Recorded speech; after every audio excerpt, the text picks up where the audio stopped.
ว่าเอาไงนอนสลับหัวสลับตีนแม่น่ะเอาหัวอยู่ทั้งตีนเจ้าน่ะอยู่ทั้งหัวอยู่ทั้งตีนแม่ชีพบ่ได้เถื่อได้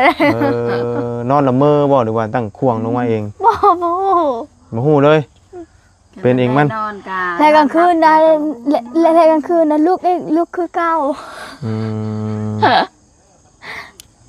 โดยประมาณนี้เนาะที่ว่าบ่ได้นอนมุ้งเดียวเนาะนอนก็บ่ตายมื้อนั้นน่ะคนนอนกับแม่น้องเดียงว่าเป็นและตอนเช้าแล้วว่าเป็นหยังตุ๊ดเด็กคนนอนแล้วตอนได้ไปอยู่นอนตัวแตกบ่แม่นข่อยเตะแล้วคือนอนตัวแตกนะบ่แม่นเช้านี่ว่าจะดีค่อยปลุกค่อยปะทายค่อยย่านผู้เดียวค่อยปลุกมันให้ไปนำเอ้ยมันกะบ่ฮู้เมื่อยซ้ำปลุกมันบ่ฮู้เมื่อยเองเลย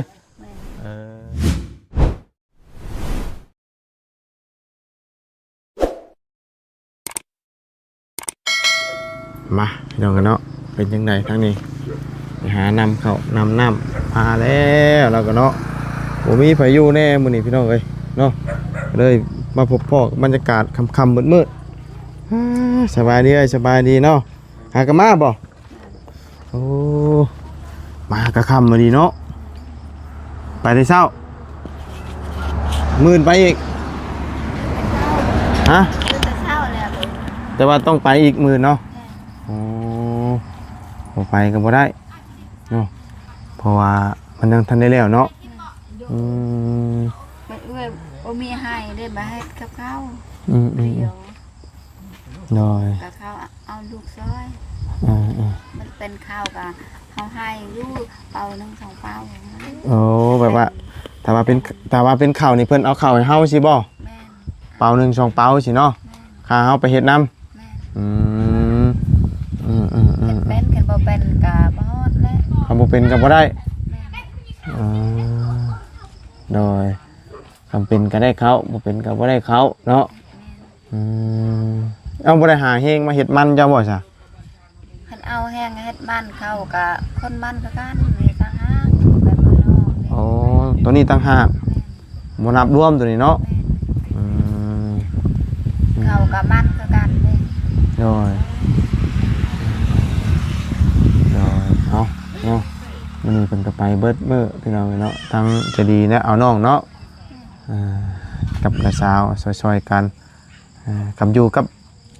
เอื้อยกับน้าสาวนี่บ่แอบปานใดติเอื้อยแบบจะได้คันสะกงเมียซะกงเมียคันสร้างมาก็ต้มไข่ก็มีให้สร้างเด้อเอื้อยไปเจ้าบ่ได้ไปกับแระนี่ก็เจ้าเอาบัดจะดีบัดเข้ามาก็อยู่นำข้าวแบบนี้แหละเบิ่งเขาน้อยมื้อนี้สร้างเพิ่นหยุดมื้อนี้เพิ่นพักบัดสักให้เด้ว่าคันบ่ทันล่ะบ่งามแบบนี้คันบ่ทันแบบแซ่หญ้าพักให้แบบว่าสักให้พักบ่ได้น้อยเดิมสักอันนี้ยังเหลืออีกพ่อบ่ไกลนี่อีกนี่เนาะแล้วข้าวกองมีเดี๋ยว2บอนบ่สักข้าวนี่ทำเบิดนี่มันเบิดเลยจบแล้วอันซักเขาให้เนาะมันปีนี้มันเบิดแล้วพอใกล้แม่คันยาวคันพนตกเนี่ยได้มื้อนึงคันพนบ่ได้ตกก็มื้อปลายแหละมันแข็งดิก็สิประมาณมื้อนึงนั่นแหละเนาะมันก็บ่ได้ใหญ่เด้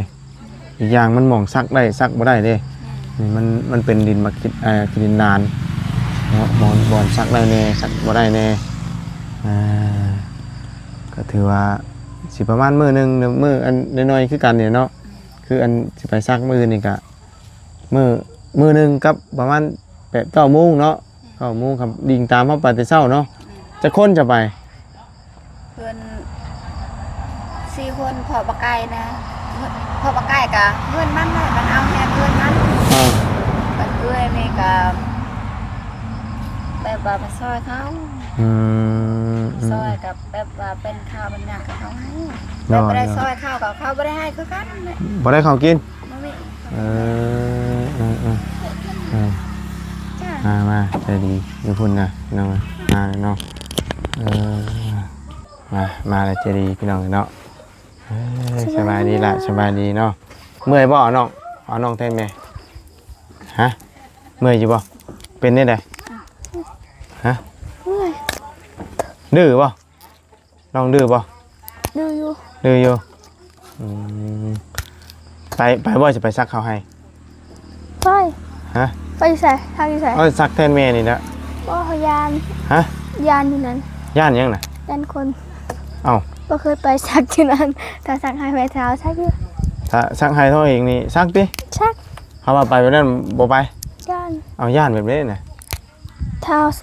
สักว่าเป็นเลย เอาเฮาก็ป้อนลงอันเอาข้าวป้อนลงซิเนาะ ยานคนแน่ หึ ยานคนลายคน หลายใช่จะคนจะรวมเบิดน่ะบ่ ยานเขาเอาแหงกันเลยอยู่บ้านสกีนะหมู 5-6 คนแบบว่าเข้าท้องนะ เพิ่นบ่ได้เอาแห้งแม่นบ่เฮาไปซอยนี่ซื่อเพิ่นบ่ได้เอาแห้งนี่น่ะเนาะ อื่นไปหาบัดแล้วสั่งให้ไปหาหน่อไม้เลยหาหน่อไม้ไปเอาไปจักใดจักบ่ไปหาเฮ็ดเลย โดยเดี๋ยวสังไห้มันไปหาหน่อไม้เลาะมาเลย แม่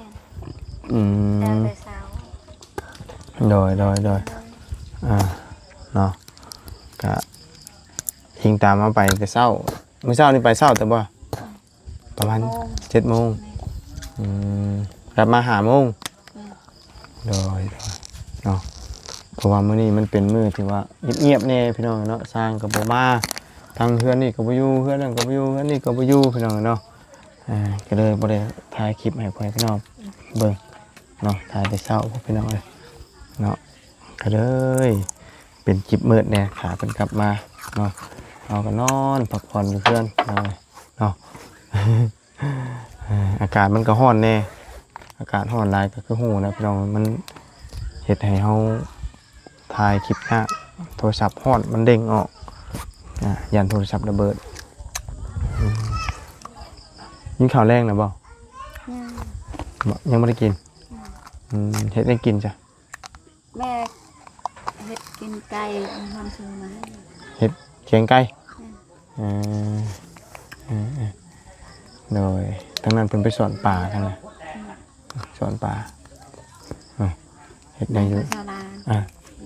ได้อยู่ในกินแรงจำจะดีบ่เอาน้องก็ไปสอนก็ได้เหมือนเนาะแต่ว่าจะได้ปลาหรือบ่ ถ้าเขาไปทำก็ได้ลายก็แหละ ได้หลายกว่าเคยได้บ่ปลาดุก เคย มั่นใจ กลางคืนก็ไปก้านนะ ฮะ ตอนหนึ่งเขาไปทอน ทางยากกับมัน เขาไล่บอลไล่ทำเขาไม่ได้ให้ใต้มันกระโดดเบ้าเคยใช้อยู่กับตากระโดดโอ้ยแบบนี้เลยตอนปลามันกระโดดอยู่ข้างล่างคอยต แม่นนะมันมีแนวอัดมันก็ทำอะไรมากะเขาตรงนี้แนวอัด บ่มีอยังนะ อันไหนมามันก็ออกคือเก่ากับแบบนั้นน่ะเนาะ ไปการเคสกระดุเลยจะดีไปหาไปซ่อนก็มาให้ไปให้เอาน้องกับมันไปก่อนแหละ กี่ขั้นเนาะ มีสวิงกับมีแต่มือนี่ก็ไป เอาไปจับเสือมันก็เนาะจับกุ้ง มันอยากอยู่มันอยากไป อยู่เฮือนมันเป็นกี่ขั้นเนาะ การเอาน้อง การเอาน้องเพราะว่าไปหากินนี่มันสิ กลางคืนก็มันไป มันสิม่วนกว่าสบายกว่านะเอาน้องนี่มันแอบมัน ไม่ หยั ได้ ง เลยป้ากลางคืนอ่ะคนบ้านทองแดงเนี่ยครองคนบอกอย่าชาลาคอยจับผู้หญิงคนนั้นน่ะคอยนักต่อนั่นเจอด่านนวกเว้ย อันนู้น ผู้หญิงคนนั้นน่ะจับงูบอกเลยล่ะช้ำนี่มันอยู่พร้อมกันเด้อก็ต้องใจกันแลนนี่ผู้หญิงคนนั้นปะอันนั้น เลยเนาะเอาช่วงนี้ก็บ่ได้ไปหาก้านเนาะเพราะว่า คนบ่ได้ตก ฝนบ่ตกมันก็ รับไป หาก้านยากเนาะ มีแต่ได้กินเขียดกะเลี้ยงกับมันน่ะ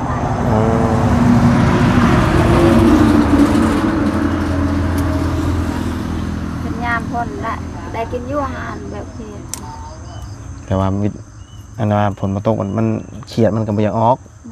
มันบ่คือหน้าแล้งอีนี้นะหน้าแล้งอีนี้มันร้อนมันออกเขียดน้อยเขียดหยัง แต่ว่า มันออกอยู่ให้เด้ อ่า ยามพ้นมันออก โดยยามออกมันยามออกยามฝนมันก็สิอีกแบบนึงออกยามแดงมันก็สิอีกแบบนึงเนาะโดยเอามื้ออื่นมีแต่ว่าไปแต่เช้าเนาะมื้อนี้กลับมาก็ค่ำๆเนาะ บัดให้เจดีกับย่าอยู่เพิ่นแบบกงมีก็ออกเขาแบบกงมีออกเขาแบบมีแน่ต้มให้ละให้เข้าแบบมีใครเฮ็ดแน่ต้มให้เข้าว่าจะเอาลานให้เอื้อไปจะบ่ได้ไป อืม บัดเอื้ออยู่เฮือนก็บัดมื้อหน้าเป็นข้าวกับข้าวบ่มี มันมีเขาสิเนาะ แม่นอยู่เฮือนตลอดเด้อแบบอยู่เฮือนแบบว่าลูกแล้วอยู่เฮือนแบบว่าทำงานมาเด้ โดย แล้ว บัดสร้างมาก็ให้กงมีแล้วเบิ่งนะกงมีเอ้ยเอ้ยไปบัดเอ้ยเจ้าบ่ได้เฮ็ดหยังบัดเอ้ยอยู่เฮือนก็บ่มีข้าวกินบัดมื้อหน้าเด้ เขามาบอกไปยันมือต่อไปเนาะ เขาบอกก็บ่กล้าไปแล้วเฮาบ่ได้เฮ็ดกับเขาเด้ เขาบ่ให้ โดย บัดเขาบอกกับกล้าอยู่ไปแบบเฮาก็ให้ชาวบ้านนี่เลย แบบเบอร์น้องก็บอกเขาบ่ลืม โดยเอามีบอลไปซอยเฮ็ดเวียกเอาเขาไว้กินกะไปเนาะแต่ว่าชวนหลายไม่ได้เฮ็ดน้ำพี่น้องซื่อบ่ได้มีผู้อื่นเนาะมีแต่ไปซอยพี่น้องซื่อพอวันแบบว่ามันเป็นหมากเขาแหละเพิ่นได้เอาหมากเขาให้เฮากินเนาะคำบ่ไปบัดยันบ่มีเขากินตอนมันเป็นหมากเนาะ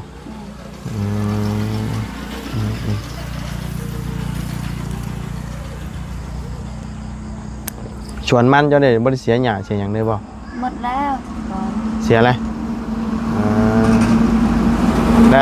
แต่อีกโดนมาได้วันนี้จึงจะได้เสีย ตอนได้แหละสิเถือ เสียจักเทื่อแล้ว เธอน้องได้เสีย มานี่ยังเหลืออีกประมาณ3เทื่อบ่ได้เนาะ แม่น แต่มันโป่งยาวแล้วบ่หรือว่ายังอยู่ ยาอยู่พอเฮ็ดอยู่แต่ยังเบียดเด้ มีแต่ว่าแล้วเวียกอันว่าไปทางอื่นก่อนเฮาเดี๋ยวจังมาเฮ็ดของเฮาเองเนาะ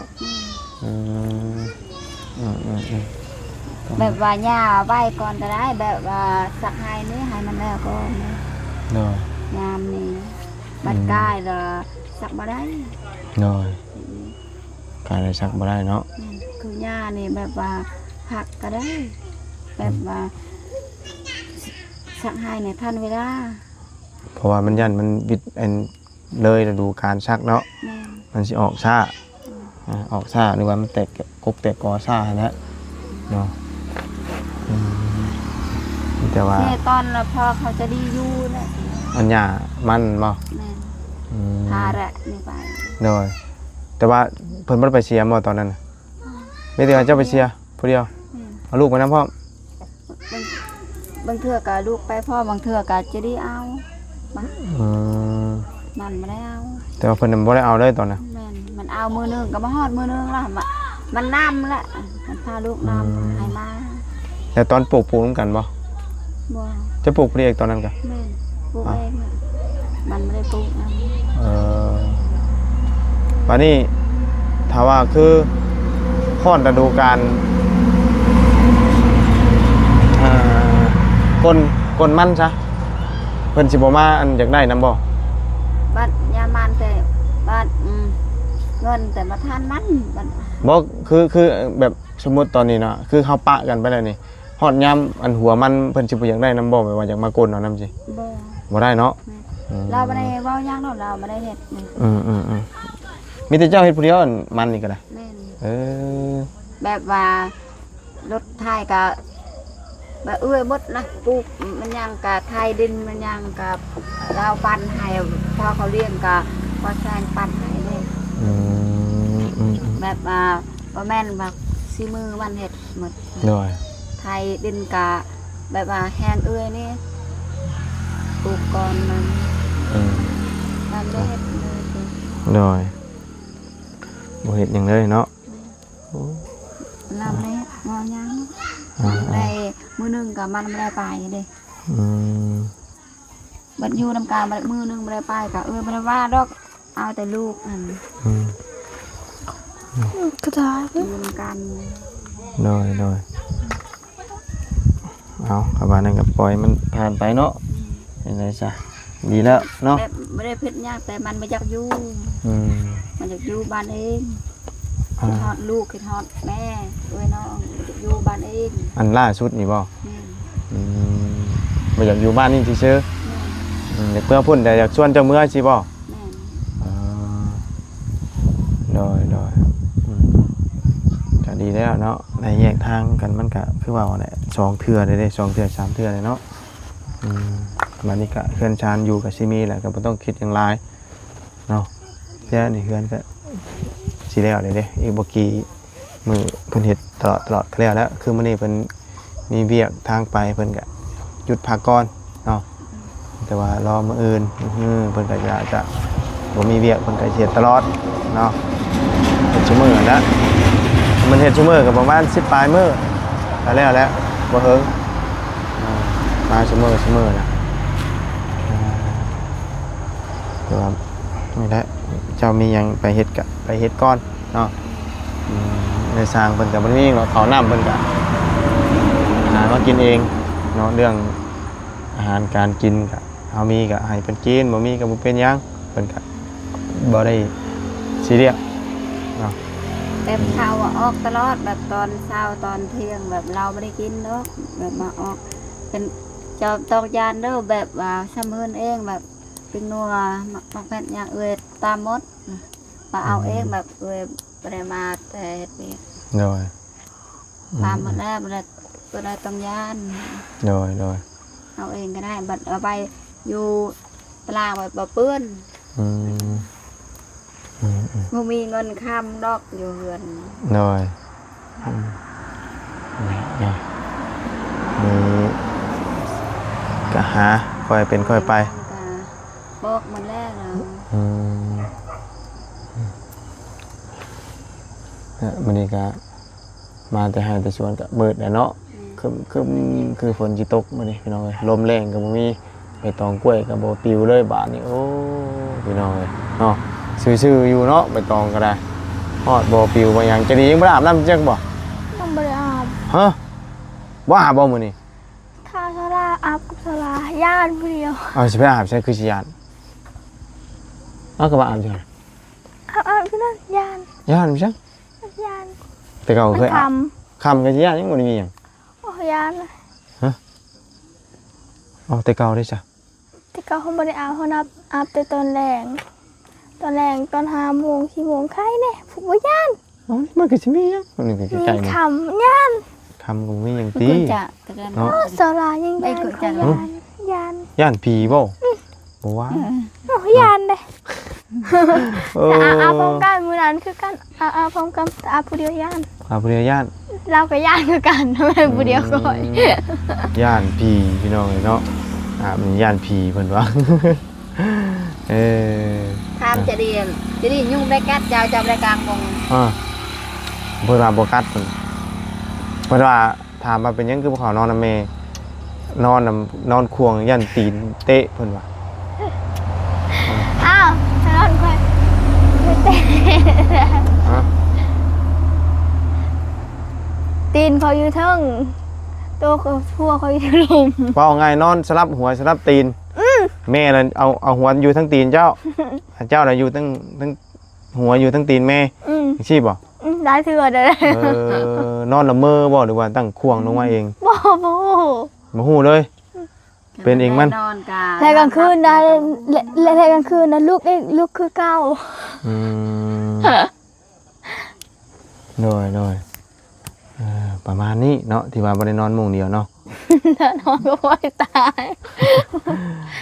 มื้อนั้นน่ะคนนอนกับแม่น้องเดียงว่าเป็นและตอนเช้าแล้วว่าเป็นอย่างตุ๊ดเด็กคนนอนแล้วตอนได้ไปอยู่นอน ตัวเตก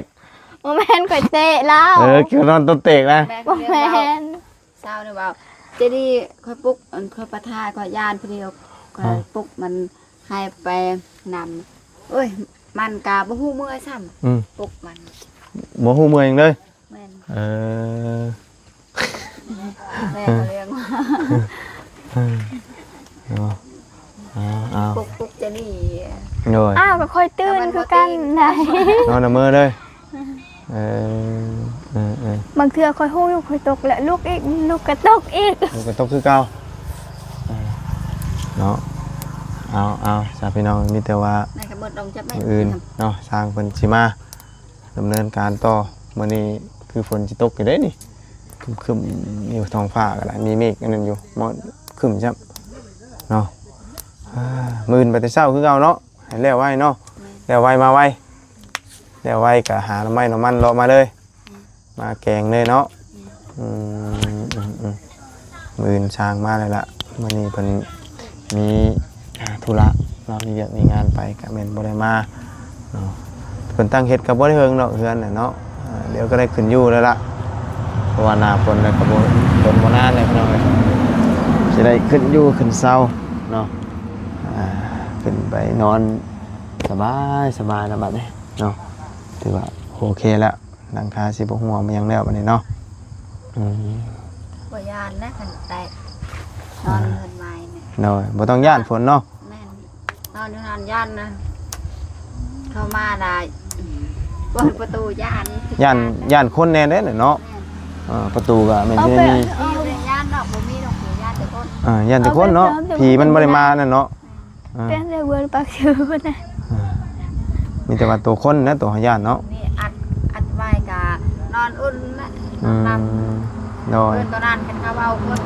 นอนคุกลังมันพ่อเยื่องเด้คืนเนี่ยเบาใครจะรีบให้ข้าวคนเจ้ามันเคยเยื่องมาเห็นเขาปก เมื่อใด คืนนี่ มีคนบ่ มีคนแบบว่าเขาขี่รถจักร อ๋อ เข้ามาแล้วพอถามเลยถามเอื่อยแบบบอกโอ้เมื่อ ได้ยินอยู่เลยค่ะว่า ว่ามีคนมาเฮือนเจ้า บ่ออกแต่นี่พอยันว่ายานเขามาปลุกเอ้ย แต่ว่ามีโคมออกจากนี้ คนมาเนี่ยบ่มีคนแบบพ่อเยื่องเนี่ย มันยังมาเห็นคนสิบ่ ได้ยินมาห้าวเขาว่านะ มาหาวอยู่แต่เอื่อยบ่ฮู้เมื่อยนอนเนี่ย บ่ฮู้ว่ามีคนหรือบ่ แม่น แต่ว่าพออยู่ฝั่งนั้นยิงโคมมาแล้วว่ามีคน แม่น ว่าไผออกมาจากเฮือนสิบ่ แม่นเห็นคนมาออกมาเฮือนเจ้าพอบอกพอถามชาวนึกน้อย เมื่อวานนี้ข่อยนอนอยู่งาน น้อย คนนี้บ่ดีแล้วบัดมากลางคืนเนาะย่าน มันก็มาตอนคืนมันก็ชวนลายมันก็บ่อยากดีปานใดเนาะคนหมู่จักเนาะ เป็นแค่นั้นมากลางคืนดีคือบ่ดีแล้ว มาตอนคืนก็คนเฮาฮู้จักก็ยังพอว่าคนเฮาบ่ฮู้จักอีติเนาะคนฮู้จักก็พอได้ บ่ได้มาที่จักเงียบ คนฮู้จักว่าพอได้ถามกันเนาะอันนี้คนบ่ฮู้จักเลย ได้12โมงมื้อนั้นเด้พอมากายไปศาลาคิดว่าครั้งจักรักรถเขาศาลามันจักรักแบบไม้เนี่ยแบบมาเห่าแบบพอมากายเห็นคนนั่งเขาย่างไปคนเดียวเลย โดย เป็นญาตินี่ได้มาเห่าศาลากับ ข่อยเลยบ่กล้าอาบน้ำเลยเพิ่นเลย แถวนี้ เนาะเอาเนาะไปฉันมีแต่เฮาก็สิออกก่อนเด้อชวนเด้อจังได๋ก็มื้ออื่นพ้อกันใหม่เนาะช่วงค่ำๆมื้อนี้พี่น้องบักอันอาเลียก็นอนแล้วพี่น้องเอ้ยคำน้อยเพิ่นเนาะไปอยู่ดีมีแฮงเนาะพ้อกันใหม่ใจดีเนาะแม่ใจดีไปเนาะอึ๊บโอ้ยเนาะและขึ้นเฮือนขึ้นชานบัดนี้นี่ก็เดี๋ยวหาอาบน้ำอาบในเนาะใครเรามีไฟชลาเซลอยู่นี่เปิดเลยนี่เนาะไปสาพี่น้องเนาะลมมาแล้วบาดนี่ห้วยเนี่ยดีฮ้อนอบอ้าวไปสำหรับคลิปนี้ไปเลยเด้อพบเจอกันใหม่ขอบคุณพี่น้อง FC ที่เขาติดตามรับชมเนาะไปแล้วพี่น้องสบายดี